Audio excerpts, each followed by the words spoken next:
Hello, dear friends. We want to send you our warmest greetings on Thanksgiving. It's such a beautiful time of year. You know the story behind it with the pilgrims barely able to survive, coming to this new country and just scratching out a living, many of them starving to death, looking at a winter ahead of them when they didn't know how they would survive, and then the Indians of the region coming and offering a feast to them and offering food and help, and more the loving friendship that's involved in that. And it's such a beautiful symbol because we all go through those periods when we don't know how we're going to make it. We don't know. Maybe it's a financial period where we feel that we're starving financially. We've lost a job or we don't have enough money to carry on our life and help the loved ones that we feel committed to. It might be other kinds of darknesses, the difficulty of health, both of which, material abundance and health, that the poor pilgrims were facing then. But beyond them, beyond just that incident in history, it's a universal problem that we all face, that we face difficulties. And there are two ways really out of the difficulties. One is to give a call to the divine. That's really the only way out. So giving a call to the divine, the pilgrims at the beginning of the starting, one could say, of America, the permanent inhabitants from Europe that came here.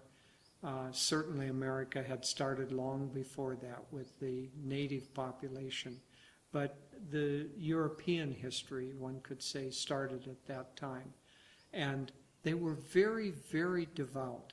Swamiji has often said that that is one of the reasons that America has such very good karma, is that the very founding of the country was done for the purpose of religious freedom and the right to worship God. And that right to worship God is one of the inalienable rights given to every person on earth.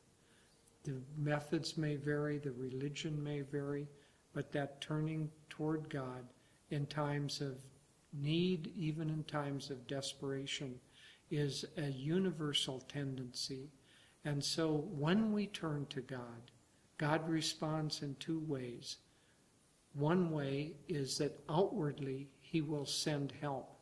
Master said that every prayer that we have directed toward God is answered in some way. Now, it's not always answered in the way that we ask it, because God will answer our prayers in terms of what's good for us, not in terms of what we want. And in fact, many times our desires are the exact opposite of what's good for us.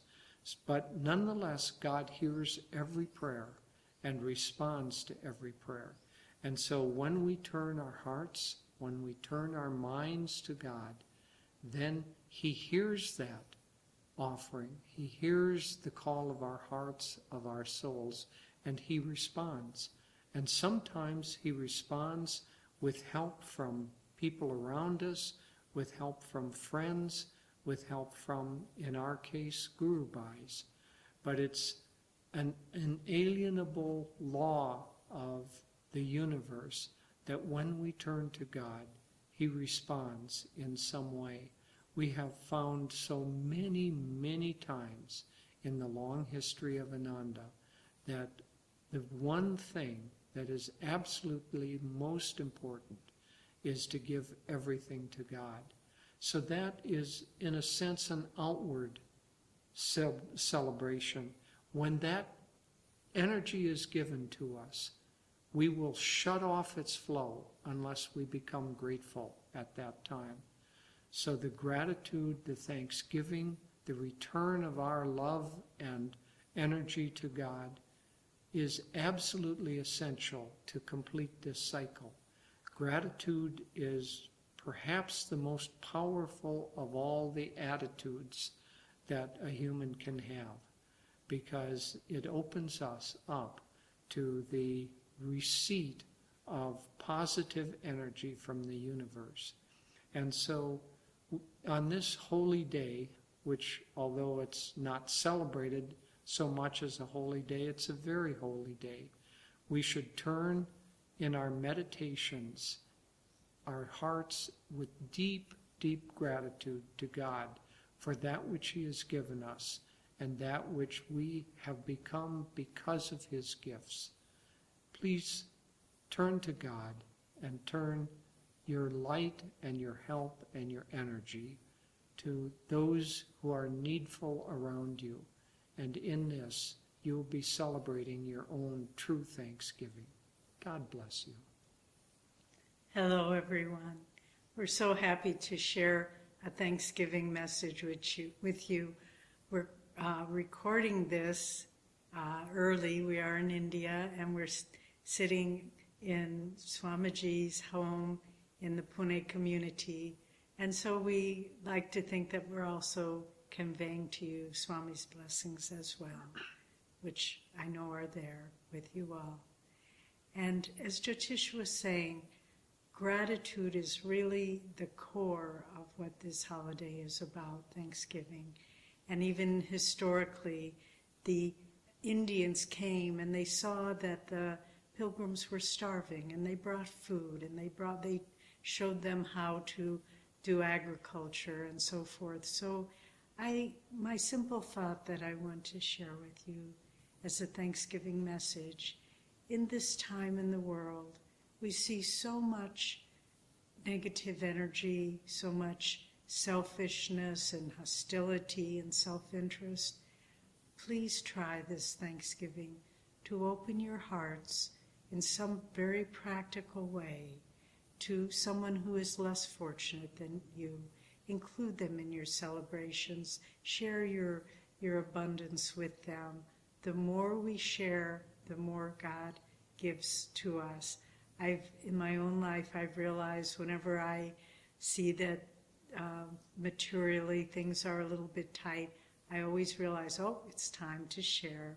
It's time to share with others, because I know that when I give, it opens the floodgates for God to give more to me.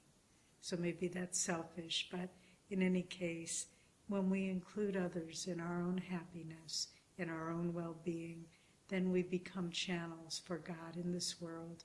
So let's use this holiday.